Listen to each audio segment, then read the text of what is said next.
Nous sommes en pleine semaine de l'entrepreneuriat, quelques jours par an pour encourager celles et ceux qui toute l'année créent leur propre job et parfois aussi celui des autres. Mais comment accompagne-t-on chez nous ces entrepreneurs? Est-ce utile, suffisamment efficace? À quoi faire attention quand on décide de se lancer tout seul? Et puis les entrepreneurs sont-ils les vaches à lait de notre État-providence? Bienvenue sur le plateau de Versus.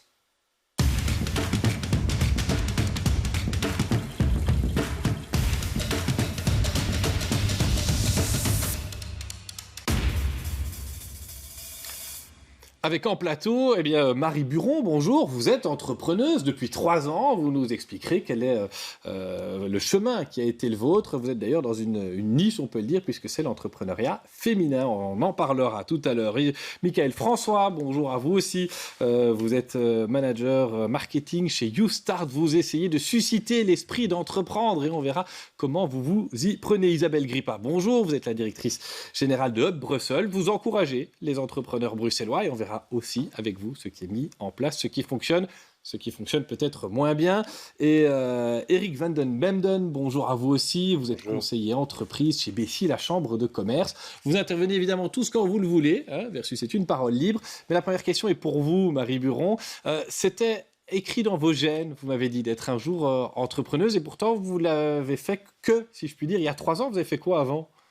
Alors, en effet, j'ai été pendant 16 ans salariée, en travaillant aussi bien dans le privé que dans le public. Et puis, de fait, j'avais toujours eu envie de construire mon propre projet et être mon propre patron. Et en fait, ce qui me freinait dans mon parcours, c'était principalement le fait que j'ai 4 enfants et un mari qui voyage beaucoup. Et donc, chaque fois, je me disais, voilà, les enfants sont trop petits, c'est pas le moment, il faut trouver le bon moment pour pouvoir se lancer. Or, en fait, maintenant que j'y suis depuis 3 ans, je me rends compte que le bon moment, il est là quand on le choisit. Et il n'y a pas de bon moment ou de mauvais moment. Alors, vous avez fait le choix, vous l'avez dit, il y a 3 ans. Voilà, ça s'est imposé dans votre vie, où c'était possible à ce moment-là. Exactement. Vous en êtes où par rapport à il y a 3 ans, dans votre qualité de vie, dans votre mode de vie? Vous étiez employé à un bon niveau. Vous aviez une bonne situation par rapport à ce que vous gagnez aujourd'hui et à la façon dont vous vivez? Oui. Et vous souriez, mais c'est pas si réjouissant, si j'ai bien compris. C'est pas toujours simple, non. Alors où j'en suis, d'abord, je suis très heureuse du choix que j'ai posé il y a 3 ans. Et franchement, mais rien au monde, sauf un accident de la vie, je retournerai en tant que salarié. Maintenant, il est vrai que la réalité du terrain, je veux dire surtout financier, est vraiment compliquée quand on est entrepreneur. Et donc là, aujourd'hui, je n'ai pas encore retrouvé le niveau de vie financier que j'avais en tant que salarié. Votre entreprise, en 2 mots, c'est un coworking, c'est quelque chose qui a le vent en poupe, et vous avez choisi un coworking féminin. Oui, exactement, donc qui est spécialement dédié à l'entrepreneuriat féminin. Et donc, concrètement, qu'est-ce que vous proposez à vos clientes? Eh bien, ce que moi j'offre vraiment, c'est une bouffée d'air qui, pour elles vont pouvoir, l'espace d'une journée, 2 journées, 3 journées, en fonction de la formule qu'elles auront choisie, rejoindre un espace où elles vont pouvoir se plonger pleinement dans leur activité professionnelle et vraiment se donner le droit à la déconnexion, vie privée, vie pro, pouvoir vraiment scinder les deux parties, ce qui est très difficile pour une femme. Et donc, et au-delà de ça, évidemment, au-delà du lieu, de venir se plonger dans un lieu qui est inspirant, eh bien, évidemment, c'est être encadré par des pairs qui vivent les mêmes réalités qu'elles. Alors, on reviendra sur la spécificité de l'entrepreneuriat féminin, mais je me tourne vers Michael François. Madame nous le dit, c'est il y a 3 ans, après une carrière quand même déjà longue, assez réussie, qu'elle fait qu'elle franchit le pas. Si elle vous avait rencontré plus tôt, vous auriez pu la convaincre quand elle était jeune? Il faut travailler chez les jeunes pour créer cet esprit d'entreprendre. C'est ce que vous faites, vous? Effectivement, nous, on a pris le pari de la pédagogie entrepreneuriale pour réactiver en fait des jeunes sans emploi qui sont parfois très éloignés du marché de l'emploi, qui sont peu qualifiés, avec par exemple maximum un certificat d'enseignement secondaire. Et nous, on a pris le pari, depuis plus de 20 ans, d'accompagner, de coacher les jeunes en fait sur cette fameuse pédagogie entrepreneuriale. Parce qu'il faut quand même qu'on se mette d'accord sur ce qui se trouve derrière le mot entrepreneuriat ou esprit d'entreprise.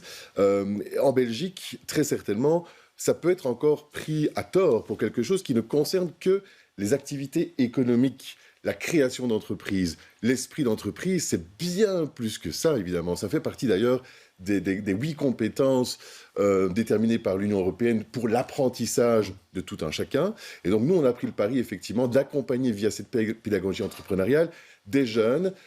Et on est convaincu que l'esprit d'entreprise, l'entrepreneuriat, ce n'est pas que la création d'entreprise, comme je viens de le dire, c'est évidemment toute une série de compétences comme la créativité, le fait de détecter des opportunités, de mettre en place des processus pour atteindre des objectifs. Et ça peut concerner tout le monde, que ce soit les plus jeunes, mais aussi les salariés qui, dans une entreprise, peuvent développer des compétences entrepreneuriales. Pour être très direct, vous trouvez, vous, chez YouStart, qu'on devrait, par exemple, à l'école, encourager les jeunes, leur apprendre comme on apprend l'histoire, le français, les langues, les mathématiques? C'est un levier d'apprentissage, l'entrepreneuriat. Donc l'esprit d'entreprise, pour nous, on plaide devant les responsables politiques pour faire de cet esprit d'entreprendre un objectif éducatif de l'enseignement en Fédération Wallonie-Bruxelles. C'est loin d'être le cas. On fait peur aux jeunes avec le fait de se dire « Ah, j'ai envie de lancer mon business, j'ai envie d'être entrepreneur ». Évidemment, il y a toute une série de facteurs, les démarches administratives, les questions par rapport au financement, mais aussi la peur de l'échec, parce qu'évidemment, ici en Belgique, une faillite est toujours considérée comme quelque chose de dramatique, alors que ça fait partie du processus d'apprentissage. Donc, il y a vraiment pas mal de choses à faire en Belgique pour remettre les choses à zéro, à plat, et faire en sorte que cet esprit d'entreprise soit vraiment un véhicule et un moteur parmi toute la société. Alors, on va voir maintenant ce qui existe pour encourager les gens. On entendra Isabelle Grippa, et je voudrais vous entendre d'abord Rick Benden, si j'écorche votre nom. Cette peur qu'évoque Michael François, cette peur de la faillite, cette peur de ne pas réussir, c'est vraiment quelque chose qui bloque des gens au moment de se lancer? Oui, tout à fait, ça c'est clair. Et c'est pour ça que j'invite les futurs entrepreneurs à mieux se connaître. Donc, passer des tests de personnalité, des tests d'aptitude entrepreneuriale, ça existe. Je peux citer même le MBTI, pourquoi pas. Il y a les 16 tests de personnalité que vous trouverez facilement sur Internet. Il y a l'énéagramme. Donc je pense qu'il est important, avant d'entreprendre, de bien se connaître. Savoir qui je suis, quelles sont mes qualités, quelles sont aussi mes faiblesses, et pourquoi pas essayer de travailler sur ces faiblesses, peut-être s'associer à ce moment-là avec quelqu'un qui pourra compenser effectivement vos faiblesses. Mais donc ça, c'est extrêmement important. Mais c'est quoi les qualités de l'entrepreneur qui réussit? Parce que vous dites qu'il faut se connaître, il faut avoir les bonnes qualités, mais lesquelles? Écoutez, il n'y a pas de... Il faut être comment dirais-je, résilient. Il faut avoir de l'ambition. Je dirais, il faut être bien sûr motivé. Il faut croire dans son projet. Ça va de soi. Et puis, c'est pas grave si on se plante, si je puis dire. Donc ça arrive. Je veux dire, l'échec, au contraire, doit vous permettre d'apprendre et de pouvoir avancer par la suite. Donc c'est pas du tout un problème. On entend souvent que les indépendants, les entrepreneurs, par essence, n'ont pas envie d'être accompagnés, ou ils n'ont pas le réflexe. Vous rencontrez ça, vous, Isabelle Grippa? Vous devez parfois aller chercher les gens, je dirais, à la force des bras avec les dents pour leur dire « Allez, viens, mais on peut t'aider ». Oui, alors c'est toujours sur base volontaire quand on vient à Hub ou chez les partenaires, mais effectivement on doit solliciter ou sensibiliser plutôt les entreprises à se faire, les entrepreneurs et les entrepreneuses à se faire accompagner. Parce que comme le disent très bien ici les collègues autour de la table, l'accompagnement, le réseautage, la communauté, c'est fondamental. Et on ne réussit à rien si on le fait seul.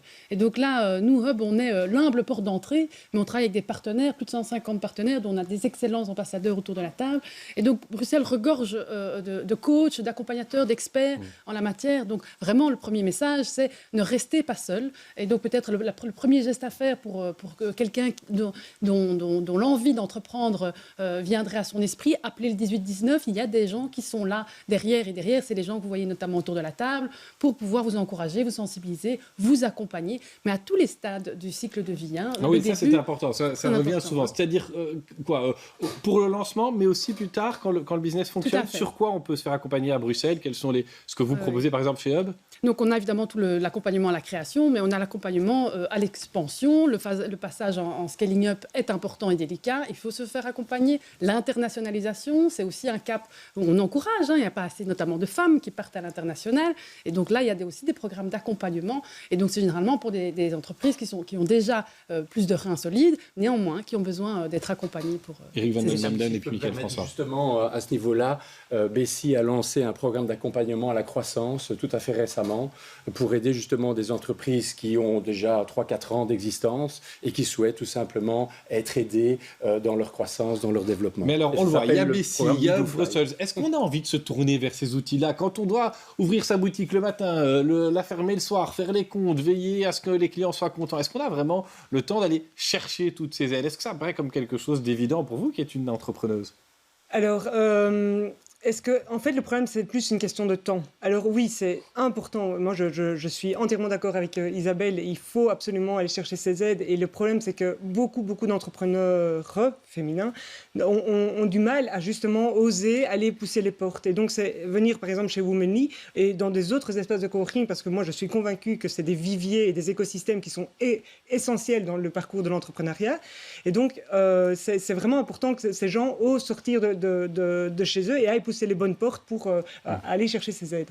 Le problème, souvent, c'est le temps que ça demande. Parce que quand on est entrepreneur, on est aussi bien chargé de com un peu comptable, financier, on travaille la logistique, on veille ses stocks pour les magasins, etc. Donc, on est déjà pris par tellement de casquettes que des fois, les procédures sont fort compliquées et les moyens pour arriver à avoir vraiment une aide concrète sont difficiles. Michael, François, vous vouliez ajouter quelque chose là-dessus? Oui, par rapport justement aux jeunes, puisque c'est le public cible de You Start Belgium, nous on remarque effectivement, c'est plus ou moins 5-6% des jeunes qui viennent être accompagnés chez nous, qui veulent vraiment être entrepreneurs. À la fin de notre formation, grâce à la pédagogie entrepreneuriale, ce pourcentage augmente. Ça veut dire qu'il y a vraiment une adhésion, un intérêt, en tout cas du jeune, d'être son propre patron. Nous, on veut d'abord en faire les entrepreneurs de leur vie, mais parfois, d'autres veulent vraiment se lancer comme entrepreneurs. Et ce qui manque vraiment ici en Belgique, et peut-être en région bruxelloise plus spécifiquement, c'est un vrai statut spécifique pour les jeunes qui veulent se lancer dans l'entrepreneuriat. Le temps de maturation d'un projet est parfois tellement long que pour en tirer les premiers revenus, les premiers bénéfices, on se retrouve parfois devant une situation compliquée. Et on remarque que les jeunes qui ont un entourage, qui ont les moyens de les aider, vont pouvoir se lancer. Et que d'autres qui n'ont pas cet entourage, cette famille qui peut peut-être apporter une enveloppe budgétaire, se disent je ne vais pas y aller, et on perd une foultitude de talents qui mériteraient d'être accompagnés. Et un statut spécifique pour les jeunes qui veulent se lancer dans l'entrepreneuriat, c'est par exemple une première très bonne idée. Oui, allez-y là-dessus, puis on entendra Bessie sur le statut des jeunes entrepreneurs, mais allez-y. Juste répondre, il y a une étude qui a été faite par Dell et je crois que c'est Institut pour le futur, quelque chose comme ça. Fondation pour les générations futures. Qui a prouvé que 85% des jobs de 2030 n'existent pas encore aujourd'hui. Et donc, je crois que c'est vraiment hyper important au point de vue de l'éducation d'aller stimuler justement cet esprit d'entreprendre aujourd'hui, certainement en Belgique. Eric Van Memden, vous me le disiez quand on préparait ce débat, vous disiez on va peut-être devoir un jour tous être indépendants. Oui, voilà, c'est quoi, on s'en rend pas assez compte. Moi, je suis employé, mais on se rend pas compte que on est les derniers. Si je peux revenir sur une question, je voudrais insister aussi, on parle effectivement de n'être pas seul, mais c'est vraiment créer un réseau autour de soi. Créer vraiment, je dirais, un espace où on peut se rencontrer, on peut échanger. Et je veux dire, chez nous, c'est quelque chose sur lequel on attache beaucoup d'importance. C'est donc réunir les gens de façon à ce qu'ils ne soient plus seuls et qu'ils puissent partager leur expérience l'un et l'autre. Mais est-ce que vous pouvez reconnaître que ce n'est pas dans l'ADN des indépendants de penser à faire ça en groupe? L'indépendant, il pense à son truc, réseautage. Il est né sur le guidon. Et je pense que ça, c'est essentiel, en plus, bien sûr, de formation. Voilà. Mais je pense que ça doit faire partie de l'ADN de l'indépendant. Le réseau est est un des meilleurs outils de l'indépendant aujourd'hui. Parmi les constats chiffrés, trop peu de femmes qui se lancent comme indépendantes, elles sont 2 fois moins nombreuses que les hommes. Alors pour susciter des vocations, un exemple, l'EFP organisait hier une rencontre entre des entrepreneuses à succès et des candidates chefs d'entreprise. Ça dure 1 minute, on commente juste après. Le plus important quand tu crées un projet, c'est pas de se lancer à l'arrache, ça n'a aucun intérêt. Moi, je me suis dit, je vais me donner le temps. 2 ans, c'est le temps que s'est donné Louise avant de lancer sa propre entreprise, une herboristerie située à Saint-Gilles. Tu dédies ta vie et tu vends ton âme à ton commerce, on va pas... voilà. Invitée à participer à la semaine Entreprendre, mise sur pied par l'EFP, centre de formation en alternance, la jeune chef d'entreprise partage avec d'autres femmes son expérience. Mais pas d'angélisme, Louise raconte aussi ses défis, ses combats parfois pour casser les préjugés. Quand j'ai commencé à chercher des locaux, quand j'arrivais dans les locaux à louer, les propriétaires ne me disaient même pas bonjour. Et du coup, j'ai appelé mon meilleur ami et je lui ai dit, on va faire un test, tu vas venir avec moi demain à la visite. Alors là, c'est passé comme une lettre à la poste. Bonjour monsieur, bienvenue, votre projet. Et j'étais là, non, c'est mon projet à moi. L'herboristerie fête cette année ses 6 ans d'existence. Un projet qui a très vite été rentable. Une fierté pour sa fondatrice qui a mis à l'emploi 3 personnes. Un parcours inspirant pour ces femmes.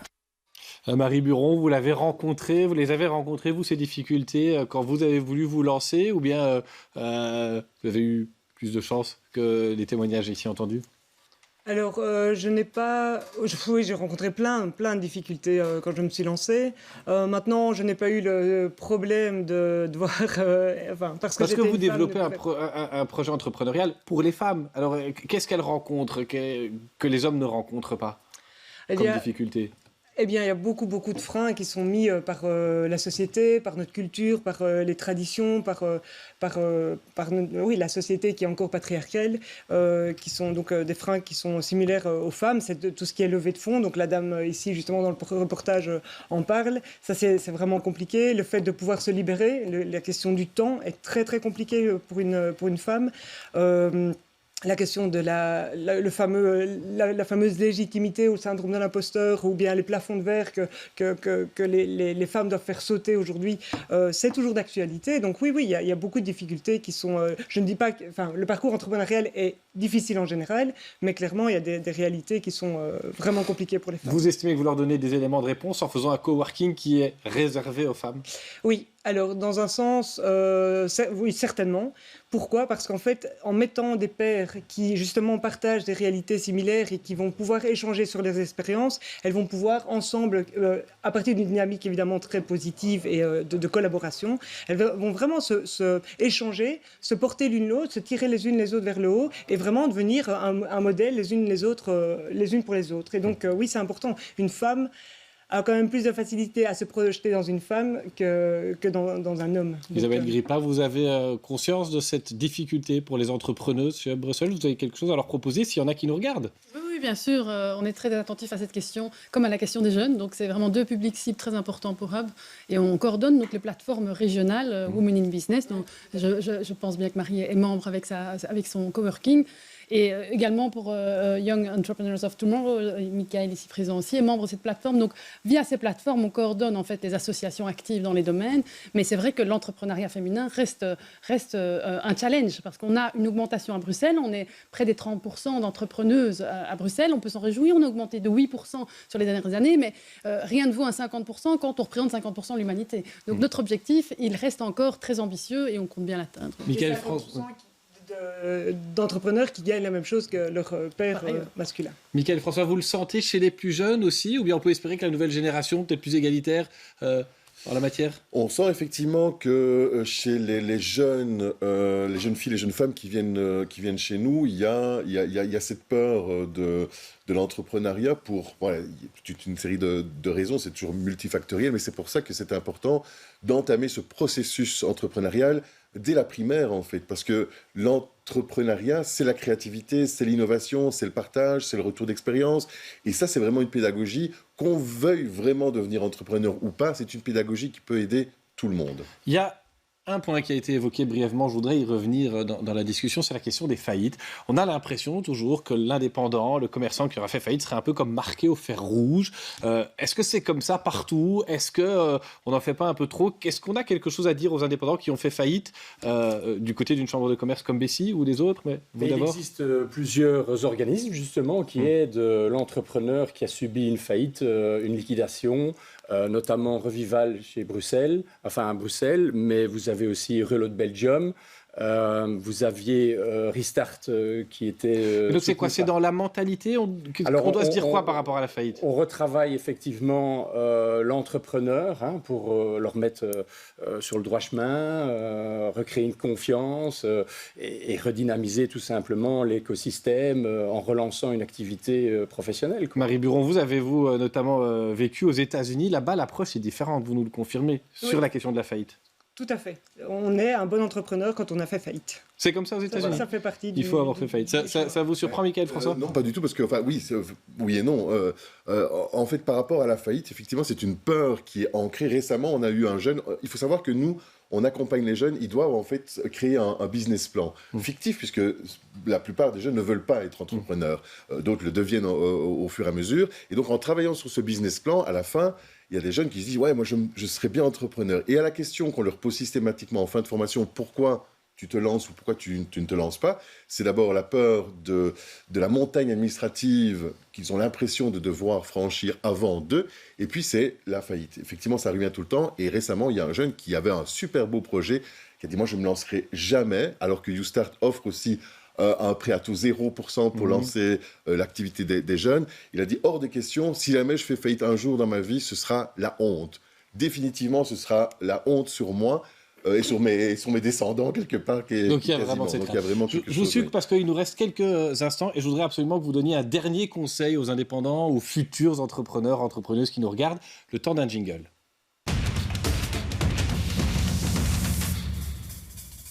C'est très simple. Quand on se lance comme indépendant, que doit-on absolument être ou faire? Allez, Isabelle Grippa, premier élément de réponse avec vous pour Brussels. S'informer et se faire accompagner. Donc, c'est le premier conseil qu'on donnerait. Et donc, appeler le 18-19 pour tout commencer. Et pas avoir peur alors de travailler avec d'autres quand on est derrière, il y aura énormément de talents pour aider les talents jeunes et moins jeunes à se déployer dans l'entrepreneuriat. Eric Van den Bemdem, qu'est-ce qu'on doit absolument faire si on se lance comme indépendant? Comme je l'ai dit, apprendre à bien se connaître, bien s'entourer, donc réseauter, networker, ne plus être seul. Et je voudrais parler aussi qu'il existe quand même beaucoup d'outils gratuits d'ailleurs à disposition des futurs entrepreneurs, que ce soit le business model Canva, le business plan, le plan financier et bien d'autres. Des tests de personnalité. Et des tests de personnalité aussi. Je vous rappelle les 16 personnalités. C'est un test que vous pouvez rapidement faire en tapant cela sur Google.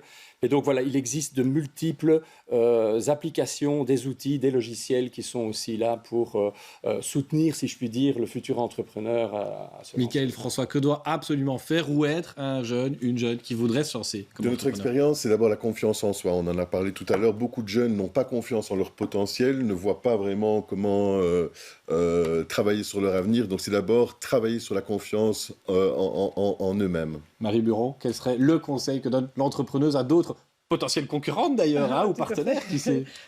Clairement faire preuve d'audace, oser, s'exposer et s'entourer. Merci à tous les quatre d'être venus échanger sur cette question. On espère que ça aura peut-être suscité des vocations, rendu service. On est un service public sur BX1, on est donc là aussi pour ça. La semaine prochaine, un autre thème, d'autres invités et de nouveau beaucoup de questions. Merci.